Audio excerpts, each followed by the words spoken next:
우리는 빛이라 그러면 태양을 얼른 생각을 합니다. 그런데 성경에 보면 창세기 처음 시작할 때에 빛이라는 단어가 등장합니다. 그런데 그 빛은 놀랍게도 태양을 만들기 전에 이미 빛이 첫째 날에 창조되었다라는 것입니다. 그래서 우리가 생각할 것은 빛 그러면 태양을 생각하며 태양의 어떤 광합성 작용, 그것을 통해서 식물이 건강하게 잘 자란다, 이런 것들도 생각할 수 있으나 그 태양의 빛보다 더 앞선 빛이 있다는 것입니다. 낮과 밤, 빛과 어둠을 나누는 그런 어떤 빛이 첫째 날 창조된 것을 우리가 기억할 필요가 있겠지요. 그런데 오늘 저는 그 빛보다 더 근원적인 빛에 대한 이야기를 함께 생각해 보려고 합니다. 그러니까 태양의 빛, 그것보다 더 앞선 것은 첫째 날 창조된 빛, 그것보다 더 근원적인 것은 빛 대신 하나님에 대한 이야기들을 함께 나누어 보고자 합니다. 사실은 태양보다 먼저 빛이 있었다라는 이것조차도 고대 문헌에는 나오는 곳이 없다고 합니다. 오직 성경에만 유일하게 나오는 내용이고요. 그것을 통해서 하나님은 자신을 계시하셨다, 그렇게 학자들이 말을 하게 됩니다. 자, 오늘 함께 살펴보려고 하는 이 더 근원적인 빛의 이야기, 그 이야기는 오늘 본문에 기록되어 있는 예수님의 위대한 선언을 통해서 살펴볼 것입니다.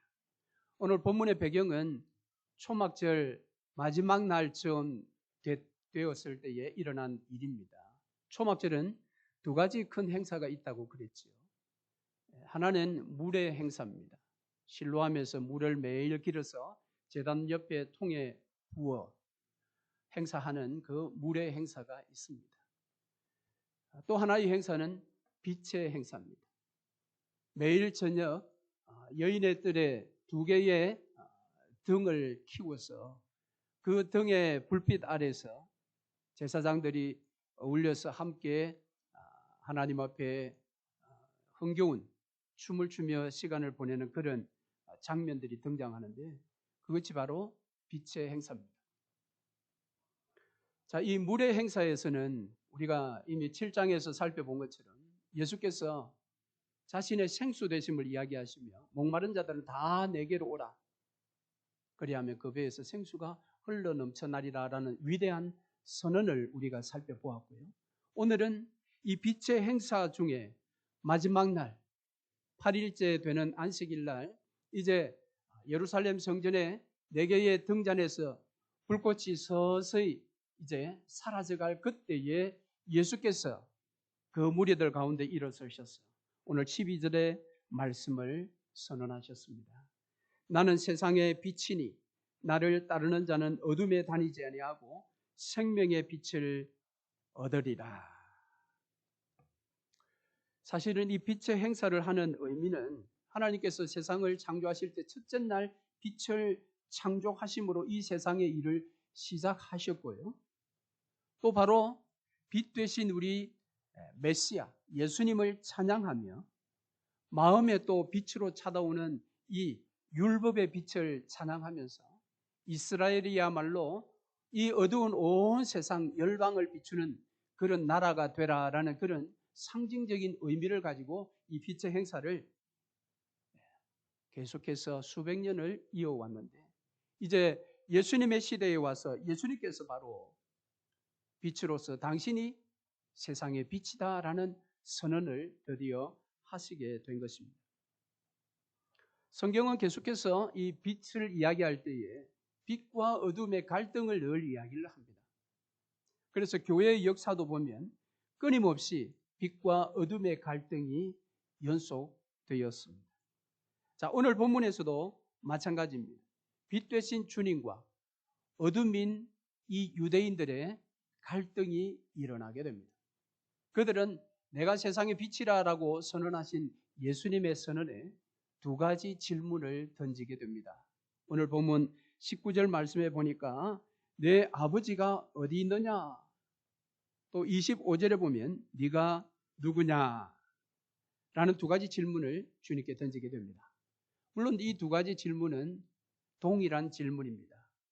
예수님을 향하여 당신이 누구요? 라는 그런 질문입니다.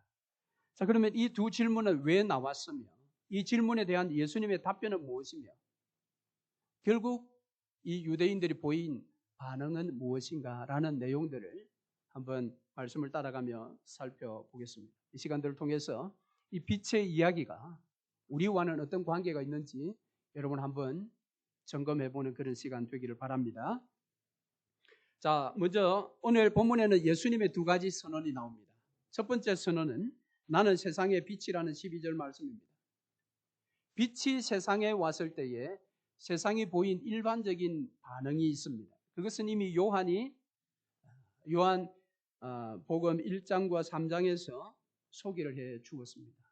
요한복음 1장 9절 이하의 말씀에서는 빛이 왔을 때 세상이 빛을 알지 못했다라고 말합니다. 알지 못하니 그 다음 단계, 영접하는 단계에서 영접할 수가 없었습니다. 빛이 세상에 왔으나 빛을 알지도 못했고 영접지도 않았다. 그런데 요한복음 3장 20절에는 그들이 오히려 이 빛을 미워했다라고 그렇게 말하고 있습니다. 세상은 그렇게 빛에 반응했습니다. 어둠에 쌓여있던 이 세상은 빛을 알지 못했고 알지 못하니 영접할 수 없었고 영접하지 아니하니 오히려 빛을 미워했습니다. 오늘 본문에 등장하는 유대인들도 동일한 무리였습니다. 그들은 내가 세상의 빛이다라는 예수님의 이 위대한 선언 앞에서 그들이 무엇이라고 이야기합니까? 오늘 본문 14절에 보면 너가 빛이라면 증거를 떼라 그렇게 말을 합니다. 14절 말씀에 네가 너를 위하여 증언하니 너의 증언은 참되지 않다. 그러니까 너 말고 다른 증인을 되라는 겁니다. 너가 비친 그런 증거와 증인을 한번 대보라 그렇게 이야기합니다. 예수께서 당신이 세상에 비치신 증거를 오늘 본문에 두 가지로 말씀을 하십니다. 자, 첫 번째 근거는 무엇인가 하면 15절 이하의 말씀인데 그 말씀에 보면 예수님께서 자신은 어디서 오고 어디를 향해 가는지 알고 있기 때문에 내 증언, 내 증거, 내가 세상의 빛이라는 이 선언은 참되다 그렇게 말씀을 하십니다. 그러니까 예수님은 어디서 오셨는지를 압니다. 즉 자기 소속이 어딘지를 정확하게 알고 계십니다. 또 어디로 가는지도 알고 있습니다. 자기의 사명이 무엇인지를 정확하게 알고 계십니다. 나의 소속을 알고 나의 사명을 알기 때문에 내가 지금 선언하는 이 선언은 참이다 그랬습니다. 자, 그런데 우리가 이미 살펴본 요한복음 5장에 가면은 다른 말씀 하나가 나옵니다. 요한복음 5장 31절 말씀을 한번 볼까요? 요한복음 5장 31절. 예수께서 이런 말씀을 하셨어요. 내가 만일 나를 위하여 증언하면 내 증언은 참되지 아니하며 이렇게 말을 합니다. 그러면 5장에서 말씀하시는 것하고 8장에서 지금 오늘 본문에서 말하는 것하고 반대지요. 5장에서는 만일 내가 나를 위하여 내가 증언하면 그 증언은 참되지 않다라고 하셨는데 오늘에서는 내가 나를 위하여 증언하는 것이 참되다 그랬습니다. 자, 이게 무슨 말인가 하면 5장에서는 예수님께서 말씀하시기를 내가 나를 위하여 증언하지 않고 오히려 다른 증언이 있다라는 겁니다. 그가 세례 요한이었고요. 그것이 구약 성경이었고 그가 심지어 성부 하나님이셨다라고 소개를 합니다.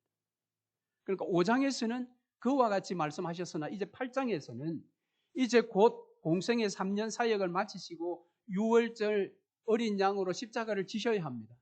이제 마지막 3년의 마지막 때에서는 예수께서 스스로에 대하여 당당하게 증언하십니다. 이유는 내가 어디서 오며 어디로 가는지를 나는 정확하게 알고 있기 때문에 내 증언은 참되다. 이게 첫 번째 근거입니다. 두 번째 근거는 16절 이하의 말씀에 너희들이 그렇게 증언을 원하느냐? 그러면은 나도 두 사람 증언을 너희들에게 말하겠다라는 것입니다. 한 사람은 예수님 자신입니다. 내가 스스로 증언했고, 또 한 사람은 바로 성부 하나님이시다고 18절에 말씀하고 있습니다. 18절 말씀을 여러분 한번 보시죠. 본문 18절. 내가 나를 위하여 증언하는 자가 되고 나를 보내신 아버지도 나를 위하여 증언하시느니라. 그러면서 너희 율법에 참 증언은 두 사람이 필요하다고 했지. 그러니까 나와 아버지 두 사람이 있으니 너희 율법의 요구가 충족되었다. 그렇게 두 번째 근거를 말씀을 하셨습니다. 자, 그러면 이 유대인들이 가만히 입을 닫아야 되지 않겠습니까? 그런데 유대인들이 뭐라고 이야기합니까? 두 증인 중에 나의 아버지가 한 사람이다라고 말을 했더니 네 아버지가 어디 있느냐 그렇게 19절에 질문합니다. 이것은 유대인들의 오해였습니다. 예수님께서는 지금 하늘에 계시는 하늘 아버지를 말씀을 하셨는데 유대인들이 듣기는 육신의 아버지를 생각한 거죠. 네 아버지가 도대체 어디 있느냐? 여기 너 혼자뿐이지 않느냐라는 그런 그들의 질문입니다. 여러분, 하나님께서는 당신을 계시하실 때에 자연을 통해서도 계시를 하십니다. 사람을 통해서도 계시를 하십니다. 그런데 오늘 내 아버지가 어디 있느냐라고 했을 때에 예수님께서 뭐라고 답변을 하셨습니까? 자, 여러분 오늘 본문을 한번 보시죠. 19절 말씀에 이에 그들이 묻되 내 아버지가 어디 있느냐? 예수께서 대답하시되 너희는 나를 알지 못하고 내 아버지도 알지 못하는도다. 나를 알았더라면 내 아버지도 알았으리라. 네 아버지가 어디 있느냐 이렇게 물으니까 예수님께서 나를 알았으면 내 아버지도 알았으리요. 그러면 내 아버지가 어디 있느냐 이렇게 질문하지 않았을 터인데 너희들이 내 아버지가 어디 있느냐 묻는 것은 나를 지금 모르고 있다. 나를 통해 아버지가 계시된 것을 너희들이 보지 못하고 있다. 그렇게 말하는 것입니다. 하나님은 자연을 통해서 자신을 계시하셨을 뿐만 아니라 아담을 통해서 노아를 통해서 모세를 통해서 또 다윗을 통해서 솔로몬을 통해서 당신을 계속해서 세상에 알려주셨습니다. 그리고 이스라엘이라는 나라를 선택하여 그 나라를 제사장 나라 삼아서 열방에 하나님이 도대체 어떤 분이신지를 계시해 주시려고 이스라엘을 선택하여 애굽에서 구원해 주셨어요. 그런데 그 이스라엘이 제사장 나라 역할을 감당을 못했지요. 그러니까 더 이상 하나님을 사람들에게 소개할 길이 없었다라는 것입니다. 그래서 아들을 보내셨어요. 새 이스라엘의 대표요 왕이신 예수님을 이 땅에 보내셔서 아버지가 당신을 사람들에게 나타내 보여 주셨다라는 거예요. 그래서 예수님은 이 땅에 인간의 몸을 입고 오셔서 아버지를 그들에게 보여준 것입니다. 3년의 사역을 통해서 그들에게 보여주었지만 그들은 여전히 그것을 보지 못했습니다. 그리고 오늘 이렇게 질문합니다. 네 아버지 어디 있느냐? 라고 묻습니다. 우리가 왜 신앙생활 하다 보면 믿지 않는 다른 사람들을 통해서 종종 이런 이야기를 듣습니다. 네가 섬기는 하나님 어디 계시냐? 믿지 않는 가족들로부터도, 믿지 않는 친구들로부터도, 믿지 않는 세상의 동료들로부터도 이런 이야기를 종종 들을 수 있습니다. 그런 이야기를 들을 때 여러분 답답하시지요? 그런데 문제는 어디에 있습니까? 내가 그들에게 하나님을 보여주지 못한 것에 있습니다. 내가 그들과 교제하면서 하나님, 살아계신 하나님, 그 하나님을 내가 보여주지 못했기 때문에 그들은 여전히 궁금한 것입니다. 도대체 내 하나님 어디 계시냐? 너가 그렇게 힘들고 어려운데 도대체 너 하나님은 뭐 하고 계시냐? 뭐 그런 비방의 이야기를 듣지요. 그것은 우리의 잘못입니다. 우리는 네 하나님 도대체 어디 있느냐? 라는 말이 나오지 않도록 삶을 통해 하나님을 그들에게 보여주어야 합니다. 즉 오늘 본문의 주제와 비추어서 보면 빛된 삶을 통하여 그들에게 하나님을 보여주셔야 합니다. 하나님 살아계시고 그분은 사랑이시라는 것을 보여주어야 할 것입니다.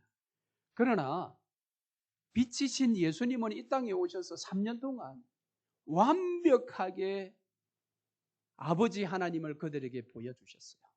말씀을 통하여 그리고 이적을 통하여 하나님을 그들에게 나타내 보여주었으나 이들은 여전히 영적으로 눈이 감겨서 내 아버지 어디 계시냐 이렇게 묻습니다. 참 안타깝습니다. 그들 바로 눈앞에 빛이신 예수님이 와 계셔서 서 계심에도 불구하고 그들이 보지 못하고 있어요. 그들은 여전히 어두운 가운데에 속해 있습니다. 그러자 예수님께서 두 번째 위대한 선언을 하십니다. 21절 말씀인데요. 너희가 죄 가운데 죽으리라 라는 선언입니다. 자, 여기 이제 말씀을 한번 자세히 보시면 21절 내가 가리니 너희가 나를 찾다가 너희 죄 가운데서 죽겠고 내가 가는 곳에는 너희가 오지 못하리라. 예수님께서 가신다. 그러나 너희들은 나한테 오지 못한다. 그 이야기를 하시면서 그 중간에 너희들이 죄 가운데 죽을 것이다. 너희들이 나를 찾다가 못 찾아 죄 가운데 죽을 것이다. 자, 여기 이제 가신다 이 말은 예수님의 십자가를 가리킵니다. 또 하나는 부활하신 이후에 하늘 보좌로 가시는 승천을 이야기합니다. 즉 그러니까 예수님께서 오늘 여기 말씀하신 내가 간다 이 말은 내가 십자가를 지고 부활하여 하늘 보좌로 내가 갈 것이다. 그럴 때 너희들이 나를 찾고 찾아도 찾지 못하고 너희들은 죄 가운데 죽음으로 내가 가는 하늘나라에 너희들은 오지 못한다. 거기에 너희들 오지 못할 거야. 그러면서 죄 가운데 죽는다라고 이야기합니다. 자, 그들이 예수 그리스도께서 가신 곳에 오지 못하는 이유가 무엇입니까? 죄 때문입니다. 그래서 오늘 여기에 21절 말씀이 24절에 다시 한번 반복해서 말씀하고 계시거든요. 24절을 한번 보시지요. 그러므로 내가 너희에게 말하기를 너희가 너희 죄 가운데 죽으리라 하였노라. 너희가 만일 내가 그인 줄 믿지 아니하면 너희 죄 가운데서 죽으리라. 자, 여기 이제 너희 죄 가운데서 이제 나오는데 21절에 죄 가운데서 할 때 이 죄는 단수형으로 나와 있습니다. 그리고 24절에 마지막에 너희 죄 가운데 죽으리라 할 때 이 죄는 복수형으로 되어 있습니다. 자, 이게 무슨 차이인가 하면 21절에 단수로 나오는 이 죄는 빛이신 예수님을 거절한 죄입니다. 이제 마가복음에 보면 이걸 성령을 모욕한 죄로 나오지요. 자, 빛이신 예수님을 거절한 죄, 그 죄의 결과로 24절에 죄들이 나오는 겁니다. 복수형이 나오는 겁니다. 수많은 인생의 죄들이 나온다. 그래서 너희가 나를 거절한 죄로 말미암아 이 땅의 어둠에서 겪는 모든 죄들 때문에 너희들은 결국 죽을 것이다. 이것이 예수님의 두 번째 선언입니다. 자, 그러면 유대인들이 어떻게 반응해야 될까요?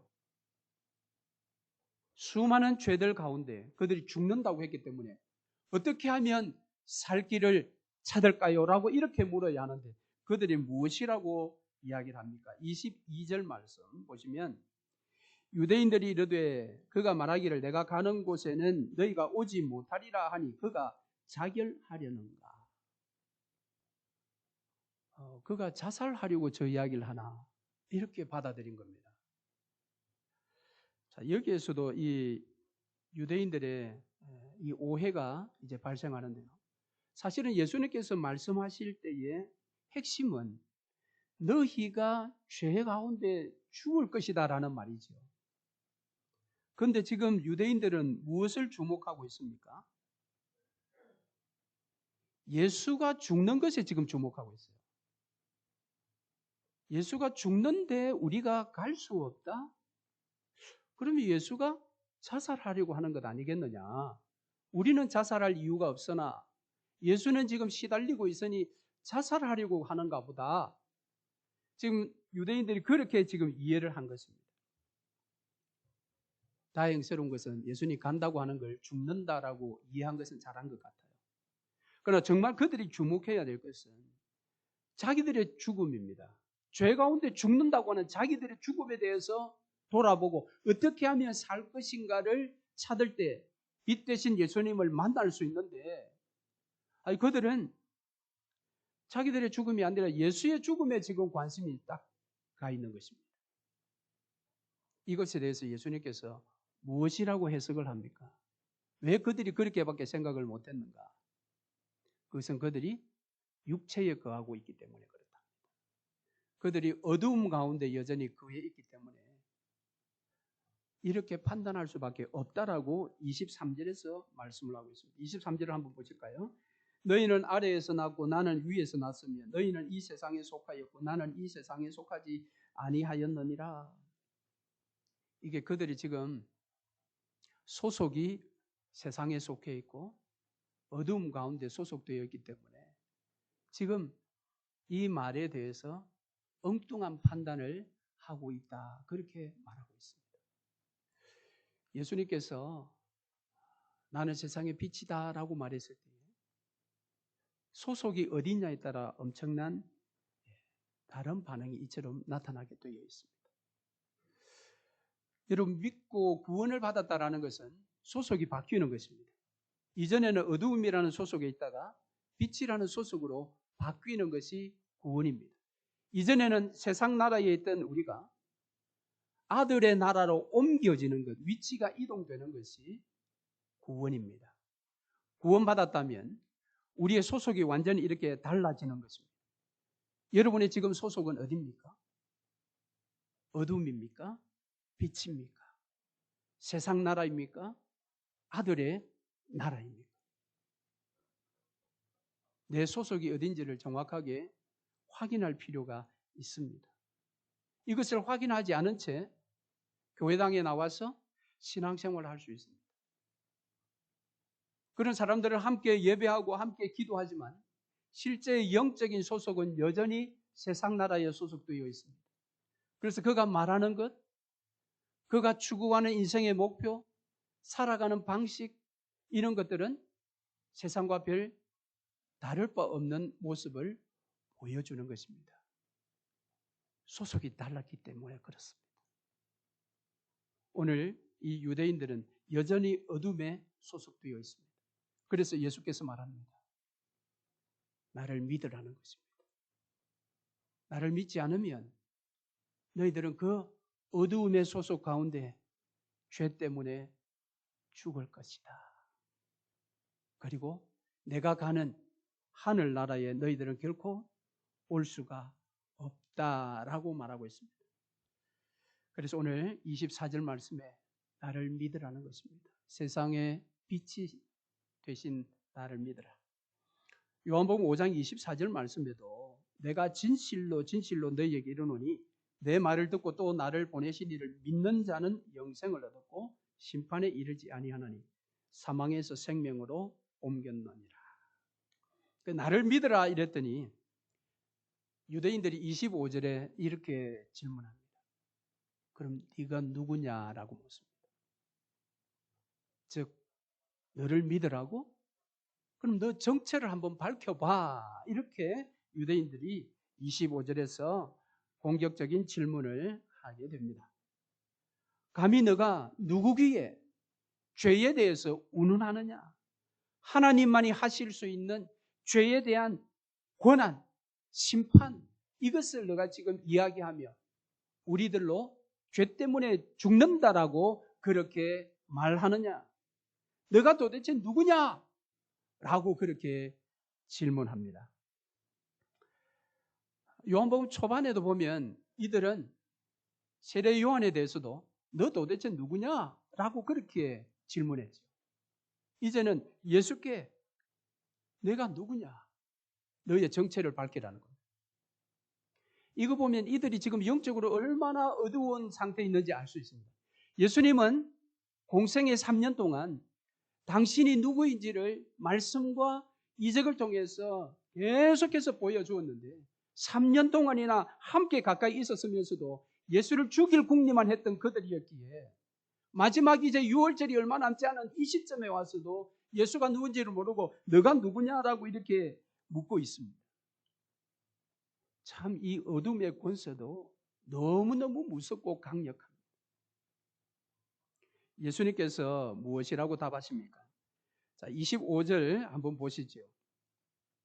25절. 그들이 말하되 네가 누구냐? 예수께서 이르시되 나는 처음부터 너희에게 말하여 온 자니라.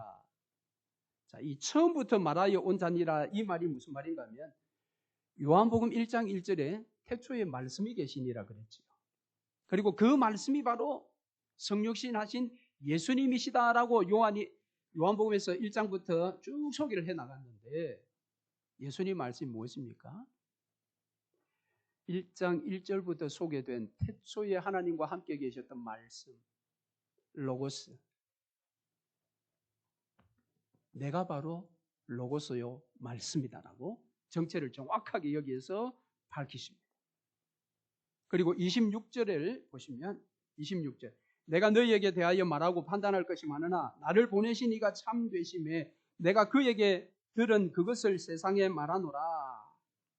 나를 보내신 이가 참 되신데 그분이 나에게 말한 것만 내가 말한다. 이 말은 내가 하나님께로부터 보냄받은 메시아다라는 겁니다. 할렐루야. 예수님은 지금 네가 누구냐라고 물었던 유대인들에게 내가 태초에 하나님과 함께 계셨던 말씀 로고스요. 내가 아버지 하나님으로부터 보냄받은 메시아다라고 정확하게 그들에게 답을 하셨습니다.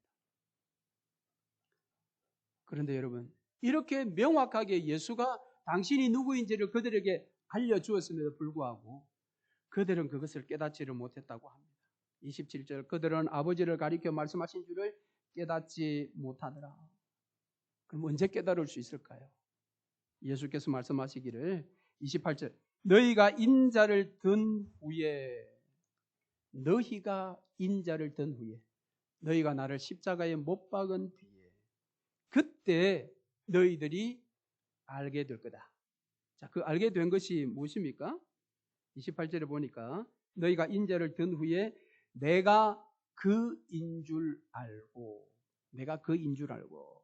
예, 그인 줄 알고 이 말은 앞서 이야기했던 25절 하반절에 처음부터 말하여 온 자다라는 것, 그 부분에 해당됩니다. 그러니까 내가 말씀이라는 사실을 너희가 그때 알 것이다. 또 하나 더 안다고 이야기하죠. 또 내가 스스로 아무것도 하지 아니하고 오직 아버지께서 가르치신 대로 이런 것을 말하는 줄도 알리라. 즉 아버지께서 보내신 메시아로서 말한 것을 너희들이 알 거다. 즉 그러니까 지금 예수님이 자신을 두 가지로 정확하게 정체를 소개한 그것을 이 유대인들이 예수를 십자가에 못 박은 뒤에 이 사실을 알게 될 것이다. 그렇게 이야기를 합니다. 여러분 이 유대인들 뿐입니까? 저와 여러분도 사실은 예수 그리스도가 십자가에 못 박혀 죽으신 이후에 그 사건을 통해서 우리가 예수 그리스도가 로고스 말씀이요 그가 메시아 됨을 우리도 알고 믿지 않습니까? 바로 그것을 예수님께서 지금 이야기를 하고 있는 것입니다. 그러니까 여러분 예수 그리스도를 빛으로 영접하는 것은 예수를 바로 아는 것으로부터 출발합니다. 예수가 말씀이시요 그분이 메시아라는 것을 아는 것으로부터 출발해서 아는 것이 바로 믿는 것입니다. 믿는 그것이 바로 영접하는 것입니다. 우리 기독교는 빛의 종교라고 흔히 말합니다. 그 말은 정확하게 말하면 빛을 영접하는 종교라는 것입니다. 왜 빛을 영접합니까? 우리가 어둠이기 때문에 빛을 영접하는 것입니다. 빛을 영접하게 될 때에 음지에서 양지로 우리가 옮겨가는 것입니다. 그것이 구원입니다. 그것이 믿음의 열매 구원인 것입니다. 그래서 이 제자들과 초기 기독교인들은 예수 그리스도가 생명의 빛이라는 것을 경험했습니다. 무엇을 통해서 경험했을까요? 오늘 본문에 말하는 것처럼 인자의 때, 즉 인자가 들릴 때, 그 들린 사건을 통해서 그들은 예수가 생명의 빛이구나라는 사실을 경험하게 된 것입니다. 즉 예수가 십자가에서 분명히 죽으셨는데, 그래서 무덤에 들어가셨는데 3일 만에 부활하신 것을 볼 때에 그것이 바로 생명의 빛이라는 것을 이 제자들과 초기 기독교인들은 경험했다라는 것입니다. 오늘 우리의 신앙의 중심에 바로 이것이 있어야 합니다. 예수 그리스도의 부활이 경험되어 있어야 합니다. 이것이 경험되어 있어야만 우리가 빛 가운데에 행하게 되는 것입니다. 이해가 되십니까, 여러분? 예수 그리스도를 믿는다고 하면서도 그 믿음의 핵심이 예수의 부활에 있지 않고 그 부활을 내가 경험하지 못하고 있다면 어쩌면 앞서 말씀드린 것처럼 여전히 위치가 옛 위치에 가 있을 수 있습니다. 어둠의 위치에 여전히 소속되어 있을 수 있어요. 그리고 그저 빛의 행동만 할 뿐입니다. 빛의 행동보다 더 우선적이고 더 중요한 것은 빛으로 옮겨져야 됩니다. 옮겨가야 합니다. 그래서 오늘 이 경험, 예수 그리스도의 십자가와 부활을 내가 경험하는 것이 무엇인가 하면 생명의 빛을 영접한 증거입니다. 그래서 예수님께서 내가 아직 들리지 않았기 때문에 너희들은 이해가 안 될 것이다. 그러나 들린 후에 너희들이 그 십자가를 보고 부활을 경험하게 되면 내가 로고스요, 내가 메시아라는 사실을 너희들이 알게 될 것이다. 믿게 될 것이다. 그렇게 말씀합니다. 말씀을 뵙겠습니다. 예수님은 이 세상을 어둠이라고 부르십니다. 이 빛과 어둠은 이 세상이 처음 창조되는 첫 장면에서부터 등장합니다. 그래서 창세기 1장 1절에서 5절에 보면 빛과 어둠이 함께 나타납니다. 첫째 날 창조죠. 그리고 새 창조의 끝 장면이라고 할 수 있는 요한계시록 22장 5절에 가도 빛과 어둠이 또 등장하게 됩니다. 성경의 시작부터 끝까지 빛과 어둠의 이야기라는 것입니다. 이 어둠은 사망이라는 단어로 바꾸어 불러볼 수가 있습니다. 그러니까 어둠은 사망이요, 결핍이요, 무지요, 무질서요, 불화요, 그것은 다툼이라고 말할 수가 있습니다. 그래서 이 어둠은 생명, 암, 충만함, 조화, 평화, 안식과는 정반대의 말입니다. 오늘 우리가 살아가는 이 세상은 분명 어둠입니다. 사망의 문화요, 죽음의 문화입니다. 이 문화를 그 어떠한 것으로 밝힐 수는 없습니다. 명예를 가지고 밝힐 수도 없고 돈으로서도 밝힐 수가 없고 여러분 그 어떠한 것으로 이 세상의 죽음의 문화를 밝힐 수는 없습니다. 그렇기 때문에 이 세상의 죽음의 문화를 취하기 위해서 노예되기까지 그렇게 애쓸 이유가 없다라는 것입니다. 이 죽음의 문화를 밝힐 수 있는 것은 오직 예수 그리스도, 생명의 빛뿐이십니다. 자, 그러면 어떻게 하면 죽음의 어둠을 벗어버리고 생명의 빛을 품을 수 있을까요? 자, 29절 말씀을 결론적으로 봅니다. 29절을 다 함께 보시죠. 나를 보내시니가 나와 함께 하시도다. 나는 항상 그가 기뻐하시는 일을 행함으로 나를 혼자 두지 아니하셨느니라. 아멘. 여러분, 그리스도인의 삶은 자신을 만족해 하는 삶이 아닙니다. 그리스도인의 삶은 하나님을 기쁘시게 하는 삶이어야 합니다. 그 하나님을 기쁘시게 하는 삶은 하나님과 함께하는 삶입니다. 그래서 에녹을 보십시오. 에녹은 하나님과 함께 365년을 동행했습니다. 그리고 죽음을 통과하지 않고 성천했습니다. 그 놀라운 인생을 그가 살 수 있었던 비결이 무엇입니까? 하나님께서 기뻐하시는 일을 그가 한평생 했기 때문입니다. 하나님께서 기뻐하시는 일을 하는 삶은 우리 인생의 외로움을 이기게 하는 힘을 줍니다. 그래서 오늘 본문에서도 그분께서 나를 혼자 버려두지 아니하셨느니라. 오늘날 물질의 풍요로운 세상이 되었지만 사람들, 현대인들은 점점 고독과 외로움의 병에 떨어지고 있다고 합니다. 그들이 왜 고독으로 몸부림치며 왜 외로움으로 고통을 당하고 있습니까? 그것을 어떻게 이길 수 있겠습니까?